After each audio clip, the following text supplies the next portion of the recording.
Welcome to Marvel Champions Podcast, a podcast about Marvel Champions, the card game. I'm your host, Scott, and with me, as always, my co-host, Ryan. Now, Scott, are you ready to do some reviews? X-Force. Review.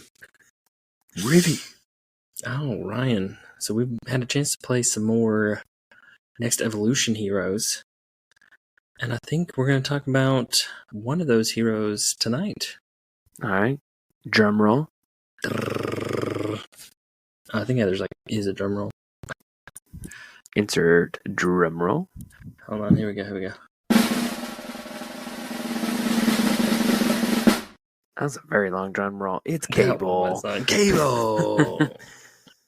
Cable TV. Favorite future character. Sorry, I ruined your joke. Yeah, that's okay. I mean, not everyone can be like me and land their joke about cable and streaming services or whatever. Oh, you cut the cable. It's the new hero, Netflix. And then 7,000 other, but it has to end with a plus. So maybe we'll talk about Cable Plus tonight.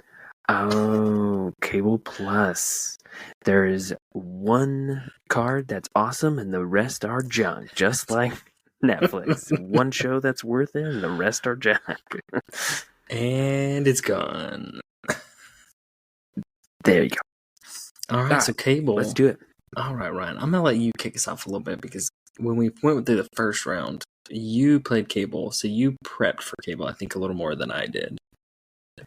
I did. I was the Cable fan because he came with side schemes, and I am a big fan of the new player side schemes, and so it just kind of was a natural fit.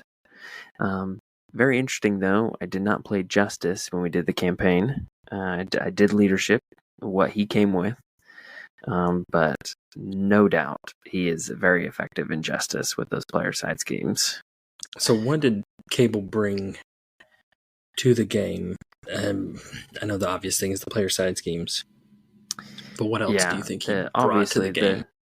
So I think the player side schemes is what he brings, but I think with those, he brings, I think, a hero that if you have someone that may be new to the game, he's not super complex, but I think the thing he does best is he helps the group. He's a team player because of those side schemes, because all the side schemes are very beneficial for everybody, except for his Technovirus Purge. It's very focused on Cable, but by doing that, he is more effective at all the other player side schemes. So I do find it interesting, though, you mentioned that he feels like he's a very good support team, but the times that I played him solo, I feel like he still stands up solo really well. Yeah, no doubt about that. He's got great cards. He thwarts really well. He attacks very well. He's got some fun little other things that he can do, like he's got his temporal leap, where he can just prevent the main scheme from flipping. He's got his force field, which is great defense. He just has his kit. He's got a lot of tools, and they're very effective. And especially his thwart, mind scan, and his attack, telekinetic blast, they just get better as the game goes on. So he just gets stronger. So he's pretty good right off the bat, and then he just gets better. So he's like an Iron Man or an Ironheart, where you can build them up and they just get really good, but he's not necessarily weak like those two are in the very beginning. Yeah, I think for me, what I liked a lot is his base stats, even before they get buffed, are good. The 2/2/2 stat lines really well, but his response to be able to ready in most turns, you should be able to get that ready.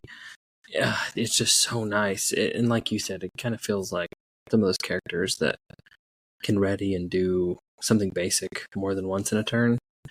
They're just very consistent, because whether you need to do some thwart, some attack, or big of both, I mean, that's hard to find consistency in some heroes. Yeah, I think the one thing I've noticed with most heroes that stand out more than others is the ability to ready and the ability for card draw. Those two things I think separate most heroes. Because you think about Captain America. Well, his main thing is he readies.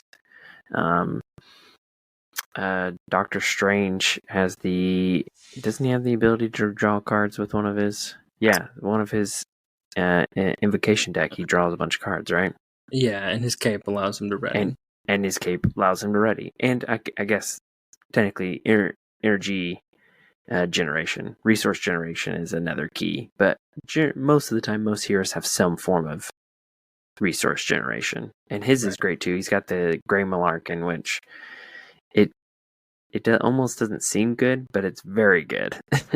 Yeah. Because just if you're readying every turn, that's readying every turn.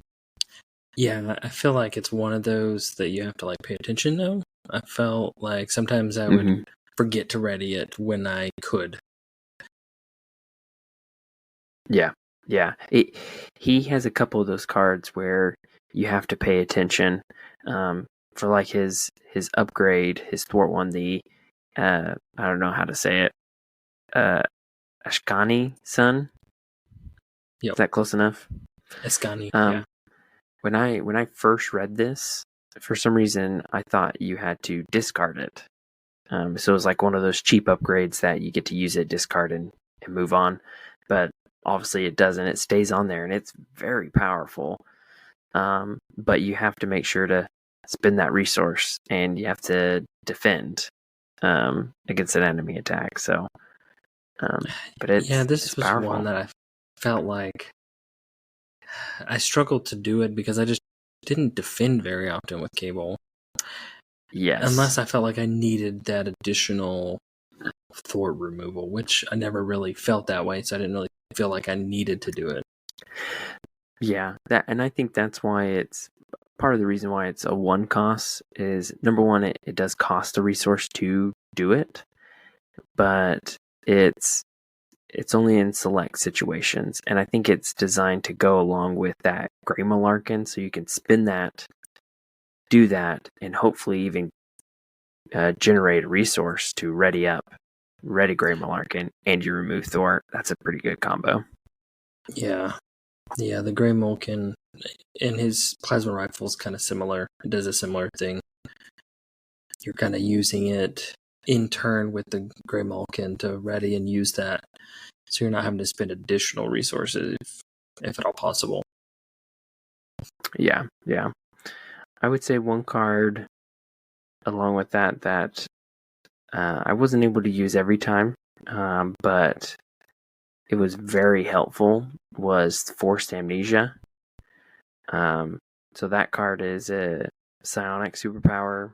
After a non-permanent side scheme is defeated, add Forced Amnesia and that side scheme to the victory display. And it is so satisfying to defeat one of these terrible side schemes from one of these villains and just send it off. And it just benefits you. It's great. Yeah, I used that one a little more than I thought I was going to. So that was fun. I never ended up using Temporal Leap. There was several times where I wanted to, but it never happened for me in any of my games. Yeah, I never felt like I needed to. Yeah, I never felt there was enough thwarting happening that I didn't think it ended up being needed. So I think one other card that I thought I wasn't going to use as much, but it actually in multiplayer turned out to be more beneficial with timing and really maximizing and getting a good turn, was Body Slide. Mm-hmm. It was nice to have that free flip and you could potentially make other people gain that flip if they needed to flip down, do something in alter ego, combo it with his professor or support, draw a card, come back up, or if you needed to go grab a side scheme because you didn't have any, put it out there. It definitely shined. There was several times where like I would draw a body slide and I'd be like, hey, I've got body slide, and we start talking about our entire turn and how to maximize that ability to do that extra flip for everyone. Yeah. One card I feel like I am obligated to talk about because I gave it so much gruff when we talked about the preview, was his plasma rifle. So I did not like it because it costs 2 and it costs a resource to deal only 1 damage for each side scheme in the victory display, and I thought that was garbage.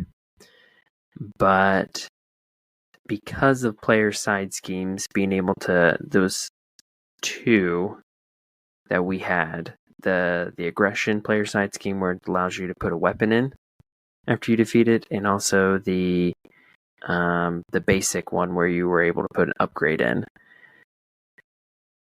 Generally with one of those 2, I was able to get this out for free. And by the time I actually decided to use it, I had that 4 side scheme, and it just became a damage dealer at that point, especially when you combine it with the gray Mulkin. So it wasn't as bad as I thought, is what I'm saying. Yeah, that's my exact same thought. It was easier to get out because of the player side schemes. Knowing that now than the information we had looking at the preview. So yeah. I would agree with your comments. Yeah, I still don't know if I ever came across it in my hand that I would put it out. I think I'd always use it as a resource because of those player side schemes. Though if I didn't have those side schemes, I'm not sure what I would do, to be honest. But yeah, I'm with you. Like if I had plasma rifle and the gray Mulkin in my hand, I'd be more apt to put the gray Mulkin down than the plasma rifle, knowing that I can go fetch it pretty easily. Yeah, that was one of the things that I think the player side schemes really changed the way I look at some ways I play and some cards. I'm like, I'm just tossing this because I need it in my discard pile so I can go get it when I defeat this player side scheme. Yep. No, totally. The each player side scheme had something that was you could kind of deck build slightly around. So you can, like, say the call for backup, which is the leadership player side scheme. You can put in that ally that you'll never pay for because it's too expensive. You can put it in your deck and get it out for free. And that's what I did for our games. I had Phantom X, and I never wanted to pay for him, but getting him out for free, boom, I got him and Eva out, and I was rolling. Yeah, that was a good little combo. I would use it for like Professor X, Nick Fury. Yep. Gain the benefits of their when they interplay effects. There's a lot of good stuff like that. Yeah. I would say some things that I wish I don't know if the right word is tired, but I wish that there were more. Let me rephrase it. I want to see alter egos have abilities because it's fun to flip to alter ego and do something. But so like Cable, he has no ability. It's just a setup. So when you flip to alter ego, there's nothing for him to do other than either recover or use one of his supports, which all heroes have. But, compared to like other heroes like Groot, you can, put on a counter. Or Domino, speaking of next evolution, you can manipulate your deck. I like being, even if it's not even that massive, like Spider-Woman, where you can look at the top card, doing something is better than nothing. And so I kind of wish that most here alter egos had at least something. Yeah, there are a few heroes that have a setup or just some like text having to do with deck build or something.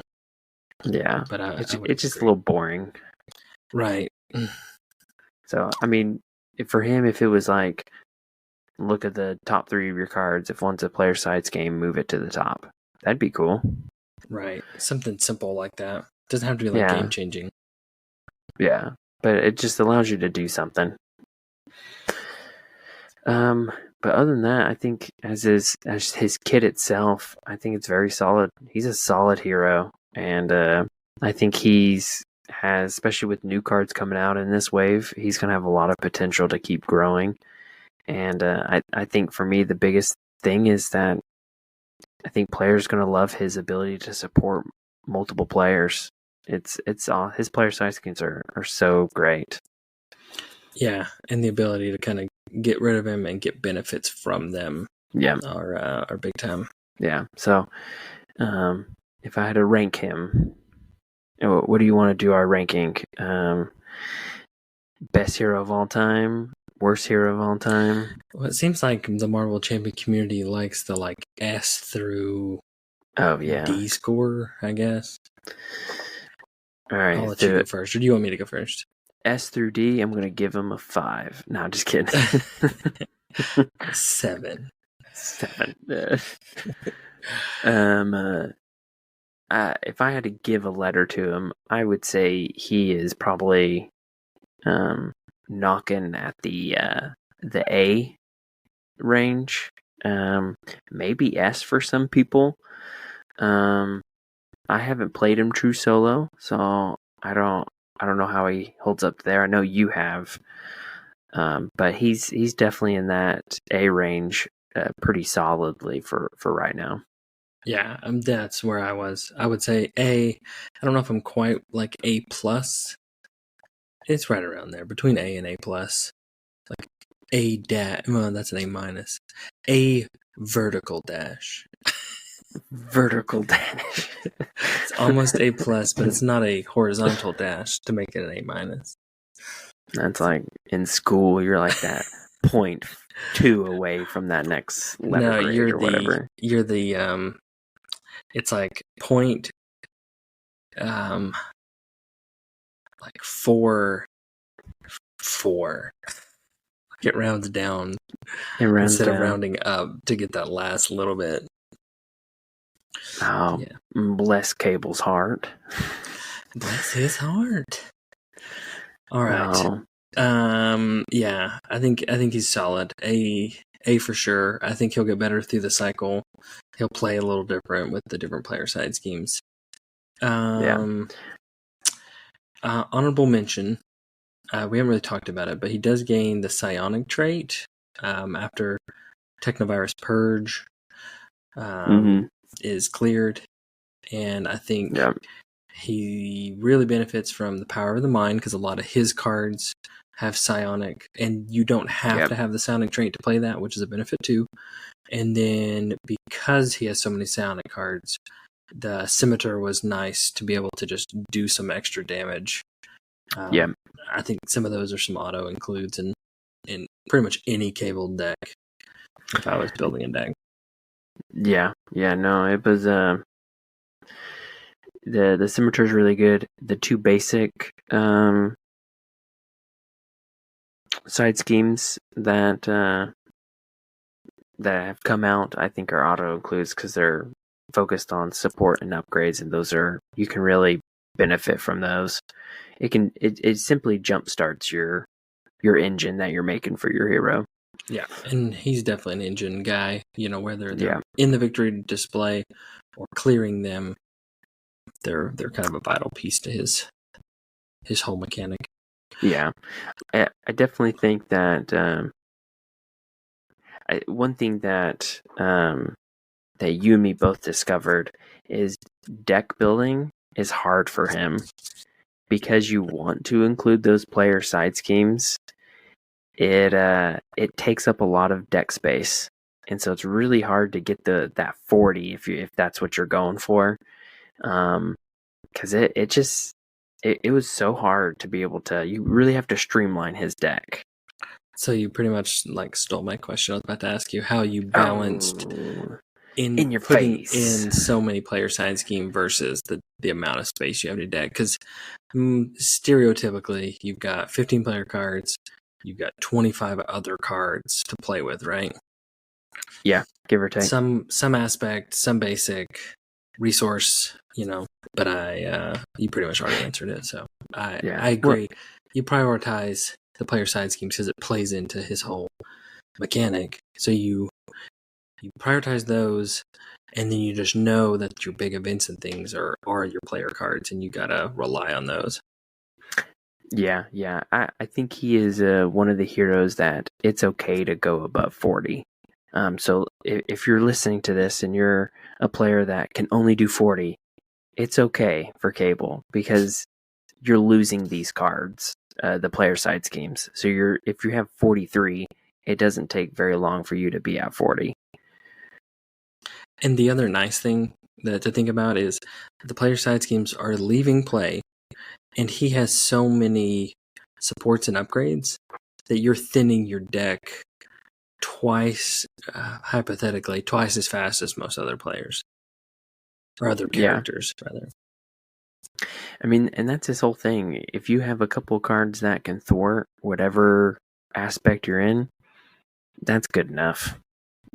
Yeah. I mean, you don't need to be fancy with him. I mean, there are some things I guess you can do, like with the psionic trait that you mentioned. Other than that, the aspect cards are just kind of basic supports basically supporting your side scheme endeavors. Yeah, your side scheme addiction. Yeah. I do want to point out, because he comes with leadership, there's 2 cards in particular that I liked. So first off, Mission Leader. I think it's great. It's a helpful card for everybody, and especially for Cable side schemes, it's wonderful.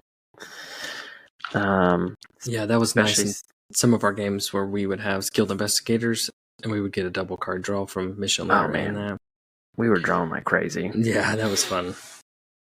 The other card that when I first read it, I didn't like it, but I changed my mind on it later and throughout the campaign, is Mission Planning.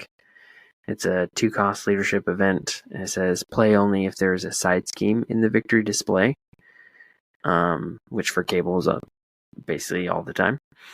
Until the end of the phase, allies you control do not take consequential damage. And I found that worth it, depending on your circumstance. Obviously, if you don't really have any allies or one, it may not be worth it, but it could be really good, especially with allies that have like a double consequential damage. For whatever reason, it could be really strong. Yeah, and I do like that it's any consequential. It's not just like thwart consequential, or it's attack or thwart, which is nice. Yeah. So I thought, depending on your circumstance, for 2 costs, it could be very worth it. It could be more effective than a 2-cost attack event or 2-cost thwart event. So that's the way I kind of looked at it when I was deciding to play it or not. So yeah, that's good. It's a good little leadership card. Let's see. The other thing, I felt like his Nemesis set was good. Like it really, you know how there's some Nemesis that they come out and it really doesn't do much. Mm-hmm. This one really like affects the game because it pulls the Cable player back to the future, and because he can only deal with that. He can't deal with anything else. Everyone else can't help him. It's like he's not there. He's in his own little player area. And then Strife, you can't use psionic events, and those are a lot of what you do. Mm-hmm.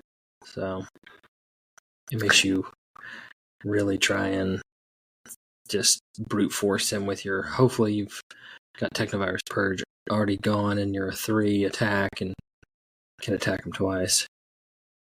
Yeah, he's a good minion, or Nemesis minion. Where obviously Nemesis minions kind of focus on that character's theme.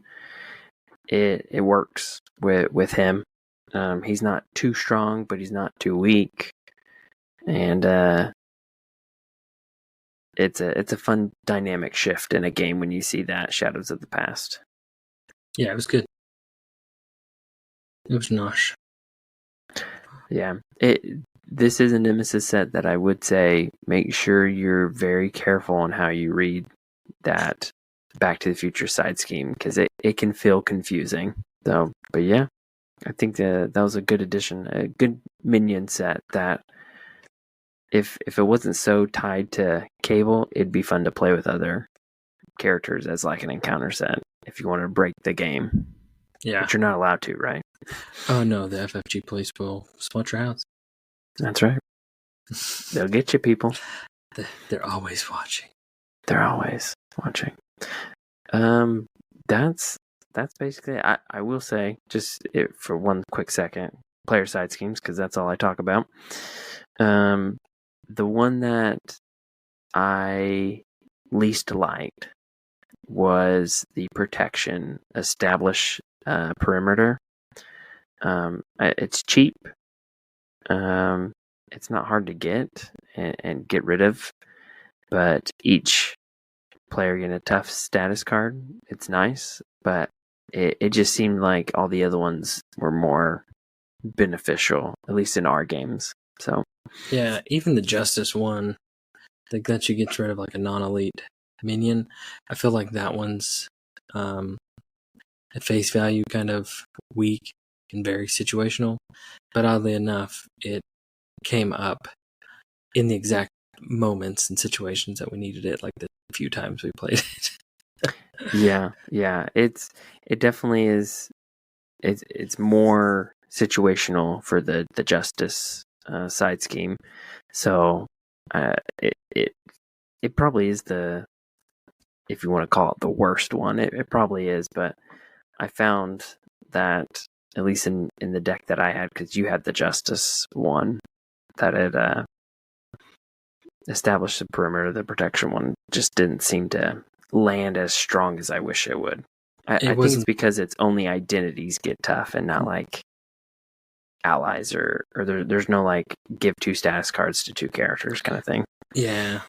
I mean, if I was going to try and make it better, I think, you increase the threshold by 1 per player and maybe give a quantity out, because some of the other ones are like to a limit of 3 cost, right? Mm-hmm. Make it where it's like give a total of 4 amongst friendly characters or something, or 3 or 4, whatever that balance is. Yeah. Make it a little more expensive, but let it do a little more. Yeah, but I mean, by no means is it bad. I definitely played it several times and it was helpful. So it wasn't the first one, but it definitely got played. Yep. I had one other question for you. Okay. Strategy. Do you put Technovirus Purge out as your setup player side scheme? Always, sometimes, never? I found that the dream hand is to have Mind Scan in that opening hand, and if I did, I would do Technovirus Purge as my one I send out at the beginning, because I knew I could get rid of it right away. That is the correct answer. That's what I was going to say. Mulligan that first opening hand for a Mind Scan, and if it's there, definitely make it, because you set up after the mulligan, so that is what will tell you to do it or not. Yeah, I did do like a quick game versus like Rhino, and I didn't have the Mind Scan at the beginning, so I ended up, I can't remember what I did, but I ended up not doing the Technovirus Purge, and I went with one of the basic ones like Build Support or the upgrade one, because I felt like it would set me up better overall. Or was it... Actually, I think what happened is I actually had Technovirus Purge in my hand. Mm-hmm. So instead of just sending it up there, I did a different player side scheme, got rid of it, and then I played Technovirus Purge. Yeah, because the setup, it has to be in your deck or your discard pile, and then it gets put into play. So unless you can take care of it, having the Technovirus in your hand prevents you from... Because we play a 1 or 2 player game, you're limited to how many player side schemes you can have out to one. Yep. So, but in general, I think unless there's certain circumstances, you're generally wanting to get Technovirus Purge out. It's just the stat boost, let alone the psionic, is too great to miss. I would concur. So, I'm trying to think if I have a question for you. I don't think I have a question for you. Oh, well, actually, I do. What do you think of his frenemies, his team-up card? I think I've expressed my thoughts on team-ups before. They're not the greatest. It's just so hard to have all the pieces in place, right? But I will say we played a game recently where it was beneficial to be able to take 6 total, 3 off one, 3 off another. The timing just worked out perfect. And it did hit, and the cost of 1 makes it better than most team-ups that are cost of 2. Yes, there's still granted damage involved, which is a cost. But it was kind of nice because I was able to thwart. I mean, hypothetically, I could thwart for 6 with that card, 2 with Deadpool, 3 if I had the right circumstances, 3 with Cable. Hopefully, I'm removing something to be able to ready and do another 3. I mean, that's pretty big. Okay. Yeah. Maybe when the Deadpool hero comes out, it's a little easier to play. It'll be more... the setup won't be as tough because you won't have to worry about the ally being the second person, and it may be more beneficial. I will say that it probably helps the Deadpool player a lot more being able to thwart. Yeah. And it does say deal 1 damage to each. Yeah, deal each to Cable and so it's and a Deadpool, deal, but it's not technically a cost, and it's a deal. Right, so you could prevent it. Yeah. In some way. So, yeah. Good times. Cool. Good times. Cable approved. Cable. Sign up for Cable today. I mean, it does have a monthly cost. It is Cable. And sometimes in the rain, it goes in and out, but... Yeah. No, you don't have a joke. You may get... You may get some interference from future communications. That's right. You may get a virus through the cable. A technovirus. Is that like the commercial where at the very end it tells you all the negative things real fast? Yeah. You may get a technovirus that may kill you. If you do, don't sue us. You may cause diarrhea. Right. Uncontrollable metallic diarrhea. Cool. Yeah. Definitely worth it. This is a good box with some good heroes. So yeah, this is definitely a good pickup if you're looking to buy another box. If you've only got a certain amount, this is definitely a box that's worth it for heroes. And definitely something different with all the side schemes. Yep. Well, Ryan, it is time for our new segment, Chatting with Chumps. So our chat from our chump today is from Solo Papa on Discord. He reached out to us, and one of his questions, he's got a few, we'll kind of go through some of these here. He says, do you guys mainly play on standard or expert? The answer is standard, but we have played expert. Yeah, I will say that these past couple times through Next Evolution were in Standard, and although I had a lot of fun, I felt like they were slightly on the easier side. But I think switching to Expert, from a couple of things I've seen, can really ramp that difficulty without making it crazy. So that may be something I might look into. Yeah, for me, I came from the Lord of the Rings living card game, and I've also played the Arkham Horror, but the Lord of the Rings card game is known to be quite tough, and I would agree with it. It's there's some really tough scenarios, so I tend to just try to enjoy the game. I'm not here to have the hardest scenario and win. Though, I mean, I definitely want a challenge at times. Overall, I just want to enjoy the game. And honestly, I like playing a hero and having fun and playing with my brother. So most of the time, it's just standard makes sense. Yeah, I'm the same way. I like to have fun. I like to feel like I'm experiencing being a hero with who I'm playing with. And if it's a miserable villain experience because it is so hard, it can take away from that for me. And yeah. So standard, I think, is a good sweet spot. I think a couple of asterisks there is sometimes we have played Expert to give ourselves a challenge, which is fine. And then when we play like a 4-player game with people that don't really play the game, we do play on, is it called Novice? Where you really, just due to time constraints, we usually play like one stage of the villain. What is that called? I forgot what that. I think it's called official. Novice. Is it Novice or is it like? I'll have to look it up, but I feel like there's an actual term they call it. There is. It's like quick start, or I think it's Novice. You're a novice. Oh, ouch. Got him. So the other thing he brings up is he is a little jelly that we get to play often. He says he lives pretty far apart from his brother, and he wishes they could play more. And to that, I would say, try and find people. I know everybody's situation's different. Game stores, things like that. I know with us, we like to play as much as we can with the physical cards. There's just something about playing the cards, tapping them, things like that. But for some consistency, we do play virtually. Some.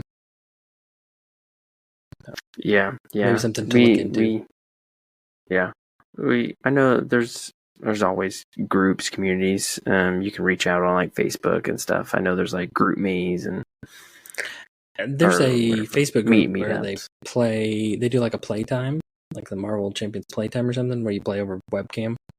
That's definitely an option. I'm pretty sure there's some pretty good people. Yeah, do that. But we'll do Tabletop Simulator since it's easier with our busy lives. But when we have chance, we have all the cards, so we play when we can sit down and do it. So, yep. All right. To round out his questions, this is more, I would say, playing based. But he says, when we're playing a hero to deck build, do you deck build thematically? An example would be, if you have an X-Men hero, do you just use X-Men allies and supports, etc.? Or do you not care and just kind of do whatever? I think for me, most of the time, I'm deck building because I want to have some type of cool synergy combination with a hero. So it generally isn't thematic.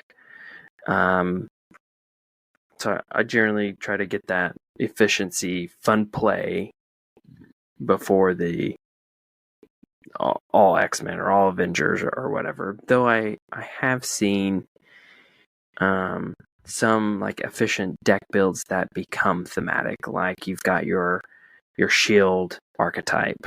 So you can have like a Black Widow with Justice Shield cards. That's all thematic, but they also work really well together.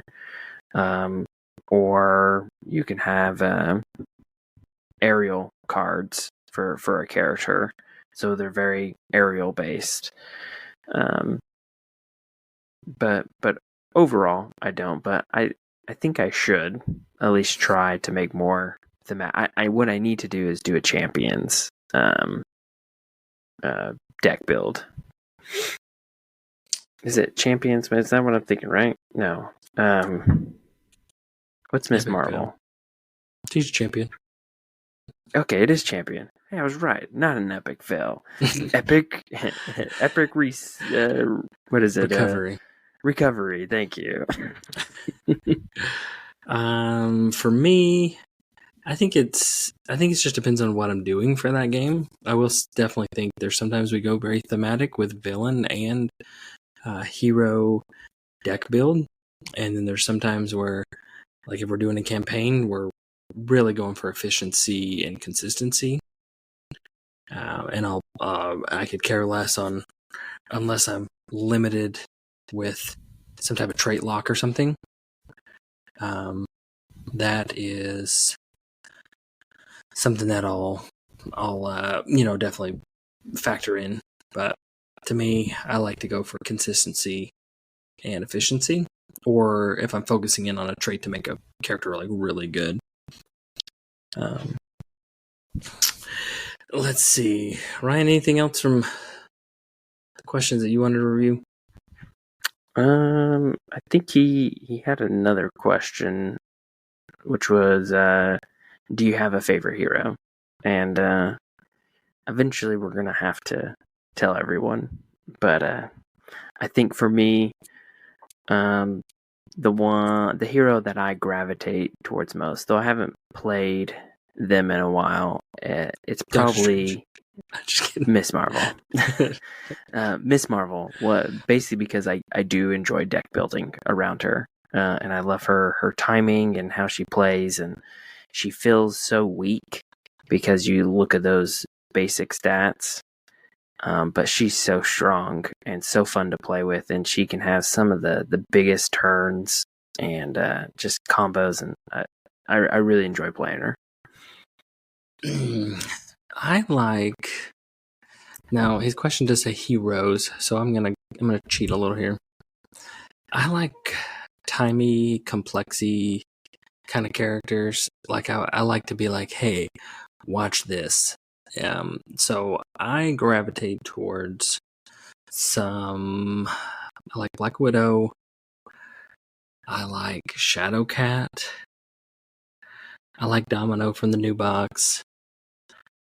They're just really fun to get combos that just keep going. Yeah. I don't know. It's just they aren't your stereotypical big event bruisers. And they all do pretty well. Solo, multiplayer, they're a lot of fun. I like those style kind of heroes. Yeah, not that the other ones aren't good, but I just gravitate towards them. Yeah, I know Ghost Spider's one too. Yeah, Ghost Spider. She's fun. Her interrupts. Yeah, I think for me, it's most of the time I like heroes that deck building opportunities come up. So like Miss Marvel, she gets better with every pack that comes out. Spider Woman, I enjoy her because every deck or every new card set that comes out, there's more opportunities with her. So heroes that are outside of their kit, if that makes sense, I enjoy, because I like seeing new combos being able to be made and new things like, oh, now that this card's out, maybe I can use this to combine with that, and I enjoy that aspect of the game, so I gravitate towards heroes that utilize smart deck building. Yeah, when that's another thing I like about the game is an old hero isn't truly dead. With new cards always coming out, it can create a fun new little way to play combo thing like that. Yep, it's awesome. Yeah. All right, Solo Papa. Hope that answers some of your questions, and you might now actually be a champ. I think that does solidify you as a champ. All right, well, you go get him, champ. All right, if you want to share your thoughts on Cable, feel free to contact us at marvelchampionspod@gmail.com.